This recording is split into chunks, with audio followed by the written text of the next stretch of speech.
Kita berjumpa kembali dalam kelas hukum bisnis atau aspek hukum dalam ekonomi. Kali ini kita akan membahas bab tentang legal drafting atau bagaimana cara membuat perjanjian yang baik dan benar. Legal drafting adalah salah satu strategi untuk membuat perjanjian yang baik dan benar. Memang benar, tidak ada bentuk baku dari sebuah perjanjian. Inti dari perjanjian adalah kesepakatan, konsensus. Namun demikian, kami telah menyusun dengan baik perjanjian yang minimal harus ada atau sebaiknya ada agar perjanjian itu mengikat, benar, dan sesuai dengan kaidah hukum. Untuk membuat perjanjian yang baik, maka kita harus melihat struktur dan anatomi kontrak. Kontrak adalah perjanjian tertulis. Perjanjian bisa dua bentuk, bisa lisan maupun tertulis. Perjanjian tertulis biasanya disebut dengan kontrak. Maka untuk membuat perjanjian yang baik, maka kita harus menyusun dulu atau membagi perjanjian tersebut ke dalam 6 struktur. Yang pertama, kita harus membuat judul. Yang kedua, pembukaan atau pendahuluan. Yang ketiga, komparisi. Yang keempat, premis atau resital. Yang kelima, isi. Dan terakhir, penutup. Dalam video ini, saya akan memberikan tutorial bagaimana cara membuat perjanjian yang sederhana saja. Namun, sudah sesuai dengan hakikat dari perjanjian tersebut agar mengikat kedua belah pihak, para pihak yang membuat perjanjian, kepentingan, hak, dan kewajibannya terlindungi. Kita awali dari judul. Ketika membuat perjanjian, sebaiknya judul kontrak dijelaskan dengan benar, dengan baik. Judul kontrak akan berpengaruh kepada sumber hukum yang akan diacu, yang akan dipergunakan. Contoh, jual beli, berarti perjanjian tersebut mengacu kepada hukum jual beli. Demikian juga dengan perjanjian yang lain, sewa menyewa, kerjasama, hibah, dan lain sebagainya. Judul kontrak harus dapat mencerminkan inti kontrak dan syarat-syarat, ketentuan-ketentuan atau klausul-klausul yang diatur di dalamnya. Korelasi dan relevansi antara judul dan isi kontrak sangat penting, maka tipsnya adalah sebaiknya membuat isi kontrak terlebih dahulu, judul ditetapkan kemudian. Namun, apabila kita sudah tahu betul apa perjanjian yang akan kita buat, tidak ada salahnya judul dibuat terlebih dahulu. Ini adalah contoh judul. Perjanjian jual beli. Sebaiknya ditulis dengan huruf besar semua, karena ini supaya mudah diketahui, mudah dibaca. Kalaupun tidak, tertulis huruf depannya huruf besar. P pada perjanjian, jual pada J pada jual, B pada beli. Di dalam perjanjian yang dibuat oleh notaris bahkan lebih lengkap lagi. Perjanjian jual beli rumah antara Tuan Budi dan Nyonya Lia. Di bawahnya kemudian ada nomor surat, sehingga akte notaris itu atau akte atau perjanjian yang dibuat oleh notaris mudah dicari atau mudah didapatkan. Ini contoh. Judul selesai, kita menginjak ke bagian yang kedua, yaitu pembukaan atau pendahuluan. Setiap perjanjian sangat dianjurkan membuat tanggal dibuatnya perjanjian di awal. Karena perjanjian yang tidak jelas, tidak ada tanggalnya bahkan, maka perjanjian itu batal demi hukum. Yang dimaksud batal demi hukum adalah bahwa perjanjian itu tidak dapat dituntut di kemudian hari. Dianggap perjanjiannya tidak ada. Ya. Lalu bagaimana cara membuatnya? Misalnya pada hari ini, Selasa, tanggal 28 April 2009, telah dibuat perjanjian antara. Itu adalah pembukaan. Pak, mengapa tanggal dibuat di awal? Lebih baik tanggalnya double daripada tidak ada tanggal sama sekali. Maka sangat dianjurkan untuk membuat perjanjian diawali dengan tanggal. Gitu.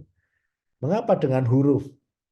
Karena mungkin perjanjian itu akan disimpan dalam waktu yang tidak sebentar, maka seringkali kalau itu ditulis dengan angka, maka tintanya bisa saja akan terhapus.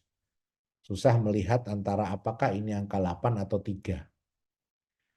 Namun dengan huruf orang bisa, kalaupun ada yang terhapus, sebagian masih bisa dilacak kira-kira hurufnya mengatur tentang angka berapa.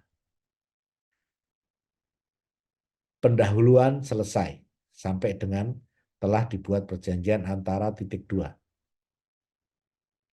Di bawah pendahuluan atau pembukaan adalah komparisi. Apa itu komparisi? Komparisi adalah data komparan.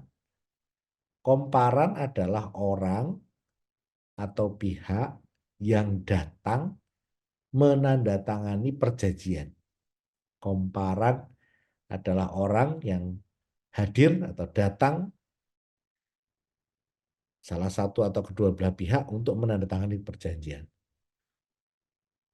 Nah, apa saja yang biasa dimuat di dalam komparisi? Saudara-saudara sekalian, ada dua pilihan di bagian atas, di bagian bawah. Kalau di atas, cara penulisannya langsung. Ya. Tuan Haji Adi, sarjana ekonomi, lahir di Solo, tanggal 1 Mei 1970, atau langsung angka tidak apa-apa karena ini tanggal lahir. 1 Mei 1970, koma, warga negara Indonesia, koma, pegawai swasta, koma, begitu seterusnya. Kalau saudara-saudara sekalian ingin memilih yang cara yang kedua, yang di bawah, boleh juga. Nama Tuan Haji Adi, sarjana ekonomi, tempat tanggal lahir, lebih rapih. Namun demikian, ada tambahan pekerjaan kalau yang kedua ini. Apa? Yaitu menggaris tempat-tempat yang kosong. Nama sampai tanda titik dua itu ada spasi, ada bagian yang kosong. Jangan sampai khawatir nanti disisipi huruf lain, maka sebaiknya dicoret. Gitu ya. Nah, Pak, bagaimana yang biasa dibuat oleh notaris? Yang dibuat oleh notaris yang atas. Nah, silakan. Boleh memilih komparan. Setelah, nah, komparan ini diambil dari mana? Silakan. Bisa dari KTP, bisa dari SIM, paspor, atau identitas yang dimilikinya. Cantumkan semua di sini. Kedua, cara penulisannya adalah tidak ada singkatan ya. Misalnya H titik Adi. H itu apa? Haji. Adi, belum tentu ya. Kayak nama saya, H. Subagio. Dipikir Haji Subagio, padahal Hani Subagio. Maka tidak ada singkatan, supaya tidak ada interpretasi lain. Yang ketiga, tidak ada singkatan. Ya, semua gelaran akademik, gelaran kebangsawanan, gelaran keagamaan, semua dipanjangin. Kalau wanita, Islam, Muslim, Haji, Hajah, atau FR, Frater, RM, Romo, atau Suster, dan lain sebagainya. Nah, itu semua dipanjangin. Gelar akademik juga begitu. Sarjana Ekonomi, SSI, Sarjana Sains, MS, Master of Science, Master Sains, MSc, Magister of Science. Nah, dipanjangkan. Karena supaya tidak ada kesalahan interpretasi. Gelaran kebangsawanan juga gitu. KRMT, Kanjeng Raden Mas Tumanggung. Panjangin saja. Nama Sri Sultan Hamengkubuwono X itu kalau dipanjangkan itu 4 baris. Panjang sekali. Disebut semua Pak? Iya, tidak apa-apa. Karena penyebutannya itu pun hanya 1 kali. Nanti setelah itu akan diganti sebutannya. Bisa. Dalam hal ini disebut dengan atau dengan sebutan Gubernur DIY bisa. Sri Sultan Hamengkubuwono X10 gitu boleh. Jadi tetap namanya diperpanjang semua. Inilah komparisi. Setelah sampai identitas, berikutnya adalah dasar kewenangan. Komparisi. Dasar kewenangannya apa? Nah, yang contoh ini. Tuan Sopan Sopian, 30 tahun swasta sampai dengan Bekasi, Kabupaten Bekasi ini adalah identitas. Lalu di dalam perjanjian ini dia bertindak untuk siapa? Untuk dirinya sendiri, untuk orang lain, atau untuk dirinya sendiri dan orang lain. Ada 3 kapasitas. Lalu selanjutnya dalam perjanjian ini disebut pihak kedua. Boleh. Pihak ke satu. Boleh. Ya. Sebagian besar masyarakat kita menyebutnya dengan pihak pertama. Saya lebih prefer untuk menggunakan pihak ke satu sebagai lawan pihak kedua. Karena pihak pertama itu lawannya pihak terakhir. Nah, bagaimana cara penulisannya? Silahkan. Mau pihak kedua besar semua, bold, boleh. Mau pihak kedua tapi P dan K-nya saja yang besar, yang lainnya kecil, boleh. Yang penting konsisten. Ya. Dan beberapa perjanjian yang saya temukan, itu sebutan pihak kedua itu pakai apostrof, pakai tanda petik 2. Tidak usah ya, tidak perlu. Ya, pihak ke satu tanda petik, pihak kedua tanda petik gitu, nggak usah. Karena begitu Anda pihak ke satu pakai tanda petik, maka selanjutnya harus pakai tanda petik terus. Harus konsisten. Inilah komparisi. Komparisi 1 selesai, tinggal buat komparisi pihak yang lain. Tadi kan pihak kedua ini, pihak ke satunya belum disebutkan, buat yang sama. Silahkan boleh dicoba. Setelah komparisi, ada yang disebut dengan premis atau resital. Saudara-saudara sekalian, apabila seorang ahli hukum, hakim, jaksa, polisi, kepadanya dihadapkan kepada sebuah perjanjian, maka yang dibaca pertama kali itu adalah judul perjanjian dan premis. Mengapa premis kok dibaca setelah judul? Karena ternyata premis itu adalah konklusi atau kesimpulan atau garis besar perjanjian itu ada di premis.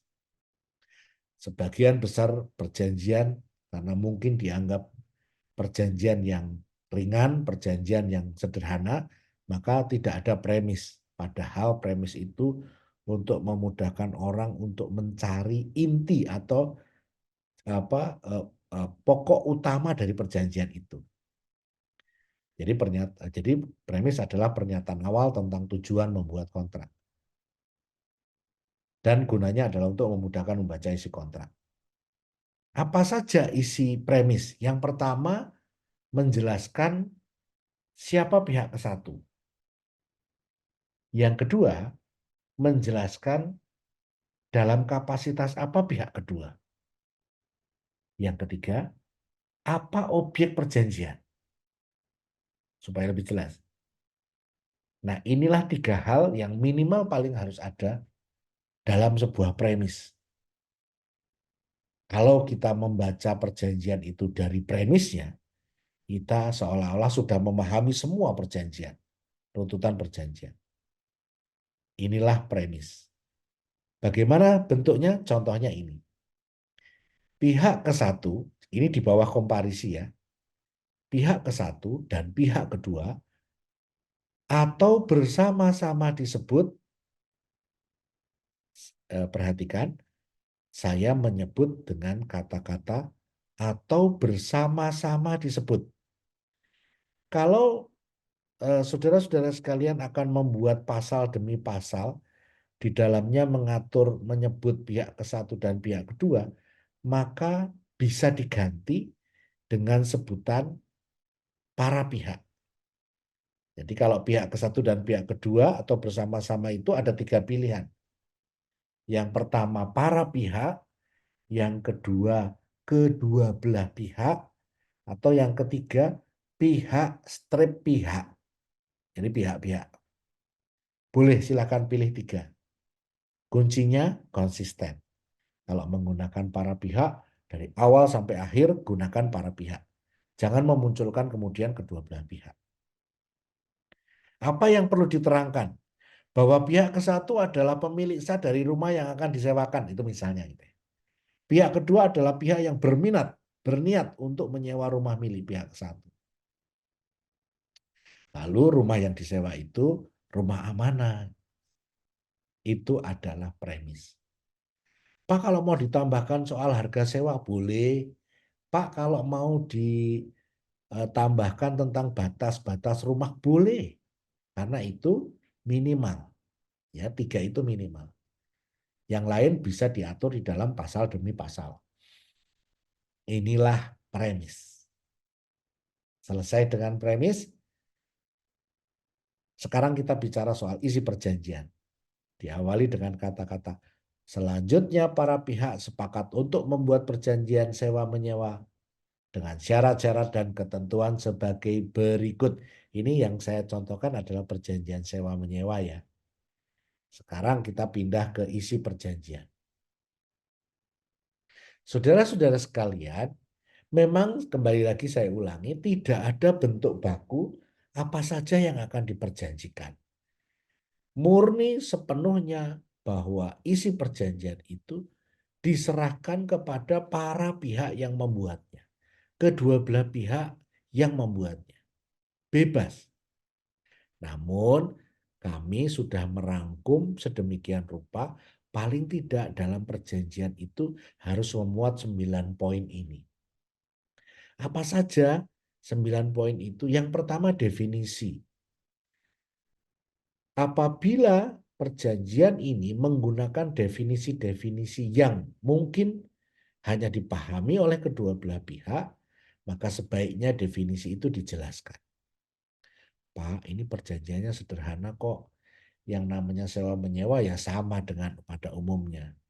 Yang namanya para pihak ya sama dengan pada umumnya. Ya sudah, definisi tidak apa-apa, tidak ada. Ruang lingkupnya apa? Ya namanya sewa menyewa rumah ya hanya rumah itu saja. Ya, hanya sewa menyewa saja. Rumah disewa dalam keadaan baik dan nanti begitu selesai kembalikan baik. Maka ruang lingkup tidak apa namanya tidak perlu. Oke, tidak apa-apa. Tapi paling tidak tujuan harus ada. Ini perjanjian sewa menyewa itu untuk apa? Untuk berapa lama? Sewa menyewa harian, mingguan, bulanan, tahunan. Sistem pembayarannya termin atau di depan atau di belakang. Maka perjanjian harus ada tujuannya. Yang kedua adalah tentang gambaran pokok yang diperjanjikan. Ini ada objeknya. Ini ada objeknya. Apa saja yang boleh diperjanjikan, apa saja yang apa namanya disepakati oleh kedua belah pihak. Setelah itu diatur tentang hak dan kewajiban para pihak. Hak dan kewajiban para pihak. Yang lain berikutnya adalah pernyataan dan jaminan. Jadi kalau sudah hak dan kewajiban, kira-kira ada nggak? Misalnya pernyataan itu membebaskan para pihak dari gugatan dari pihak ketiga. Menjamin bahwa barang atau objek yang diperjanjikan itu adalah benar milik pihak. Nah, itu pernyataan dan jaminan. Termasuk ada garansi masuk sana. Yang berikutnya adalah kejadian kelalaian atau apa namanya ingkar janji. Gitu. Kejadian lalai itu seperti apa? Misalnya seorang pinjam uang, maka kewajibannya mengembalikan uang beserta bunga, jasa atau bagi hasil. Nah, kapan dia lalai? Kalau dia sudah melampaui temponya, jatuh temponya. Berikutnya adalah Kalau terjadi ingkar janji atau one prestasi, risikonya apa? Konsekuensi terjadi default apa? Bayar denda, mengembalikan barang yang sudah diterima, dan lain sebagainya. Berikutnya, pemilihan forum dan domisili. Pemilihan forum itu adalah mereka ingin menyelesaikan apabila ada masalah, ada perselisihan, di mana? Mau menggunakan jalur di dalam pengadilan atau di luar pengadilan. Gitu ya. Karena dimungkinkan. Lalu perlu juga di situ tentang domisili hukum. Orang Jakarta bisnis dengan orang Surabaya, mereka domisili hukumnya di mana? Kalau di Jakarta orang Surabaya nggak mau, karena apa? Repot harus ke Jakarta kalau ada sengketa. Di Surabaya saja, orang Jakarta nggak mau, repot karena harus ke Surabaya.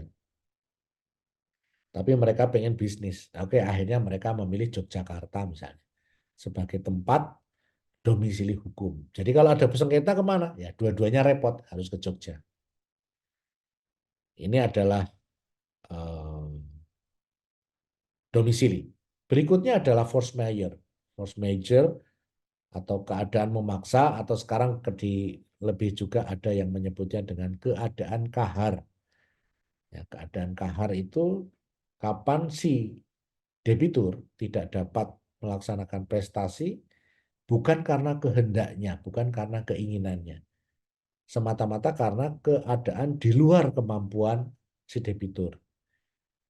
Kalau Anda mengikuti kelas hukum perjanjian pada tayangan video yang sebelumnya, maka Anda melihat, bisa membaca keadaan memaksa itu termasuk di dalamnya bencana alam, kehilangan, dan keadaan di luar kemampuan manusia. Terakhir, ada pemberitahuan dan komunikasi. Para pihak harus menentukan di mana alamat surat menyurat. Sehingga ketika nantinya terjadi perselisihan, sengketa, atau pertanyaan, maka surat menyurat itu dialamatkan yang sudah ditunjuk oleh para pihak di dalam perjanjian ini. Saudara-saudara sekalian, inilah isi dari perjanjian minimal tentang ini. Isi perjanjian nanti bisa saudara-saudara sekalian baca kembali pada slide ini. Lalu di akhir dari perjanjian adalah penutup. Ketika membuat perjanjian, jangan lupa bagian penutup. Bukan pasal penutup ya, berbeda. Yang dimaksud dengan penutup ini adalah di mana berisi pernyataan bahwa perjanjian itu dibuat di mana. Pilihan kota ini adalah kota kabupaten, kota atau kabupaten ya. Kota, kalau dulu kota madya gitu, atau sekarang kota atau kabupaten, yaitu letak pengadilan negeri. Maka jangan provinsi, tidak. Demikian perjanjian ini dibuat di Yogyakarta pada hari dan tanggal. Kalau membuat perjanjian dan menandatangannya pada hari yang sama, maka kata-katanya pada hari dan tanggal yang disebut di awal perjanjian ini. Kalau membuat perjanjiannya kemarin, tanda tangannya hari ini, maka disebutkan bahwa perjanjian ini ditandatangani pada hari ini. Hari sekarang, misalnya hari Rabu. Ya, tanggal kemarin buatnya tanggal hari Selasa, sekarang hari Rabu. Nah, hari Rabu inilah tanggalnya dimasukkan dan kemudian ditandatangani oleh para pihak. Pastikan ketika membuat perjanjian ada saksi yang melihat, 2 orang minimal. 2 orang inilah yang nantinya menjadi saksi telah dibuatnya perjanjian. Siapa saksi? Saksi itu adalah orang yang melihat, mendengar, dan mengalami.